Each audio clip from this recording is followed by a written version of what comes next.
aniga magacayga waxaa la yidhaahdaa Cismaan Cabdiraxmaan Weheliye waxaan deganahay deegaankan Gidhays oo maaragtay magaaladan oo ka tirsan degmada Cadaado ee gobolka Galgaduud dad meesha dhulkan waxa waaye dadka joogo waxay ahaayeen xoolo dhaqato waxay ku tiirsanayeen xoolaha iyo in maaragtay beeraley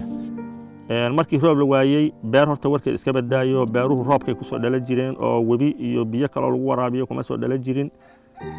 ayagu meeshayba ka baxday xoolihiina waxa weeye abaartii ayaa asiibtay dadka qaar meelaha qaarkood way baqbaqtiyaan meelana dada meelo xun oo caws la iyo wax ula cararacay tagay oo ayaga laftirkooda hadda way liitaan cudurrana way ugu darmeen abaartii iyo waxa isugu darmay cudurro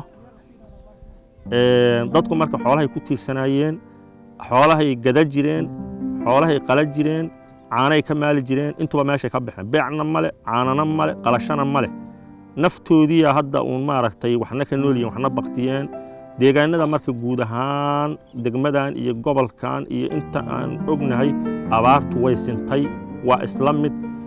Soomaaliya oo dhan waxaan dareemaynaa inay sidoo kale tahay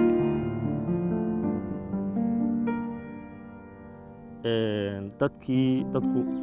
tuulada iyo daafaheeda ayay isku xirnaayeen bulshadu waa isku xirnayd dadkii baadiyaha deganaa biyihii wax ay ku iibsadaan waa waayeen kuwii magaalada deganaa waa sidoo kale cuntadii dadka iyo dunyada kulli way wada liitaan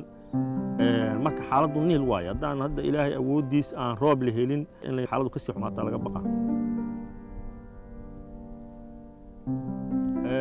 abaaruhu waa soo laalaabteen hadda 2006 abaaraa dhacday sidaan oo kala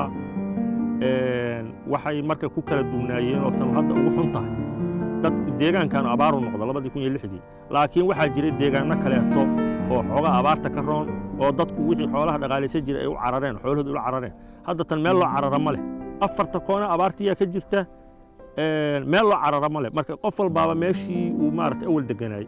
ayuu uu maaragtay abaartii ku haydaa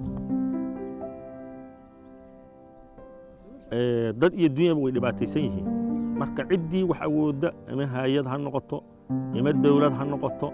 ama maamul ha noqoto ama dad kale oo tabarucaya ha noqoto ciddii wax awoodda waa inay deegaanka la soo gaartaa wax maaragtay kaalmaa iyo dadkan iyo dunyadan waa in la soo gaaraa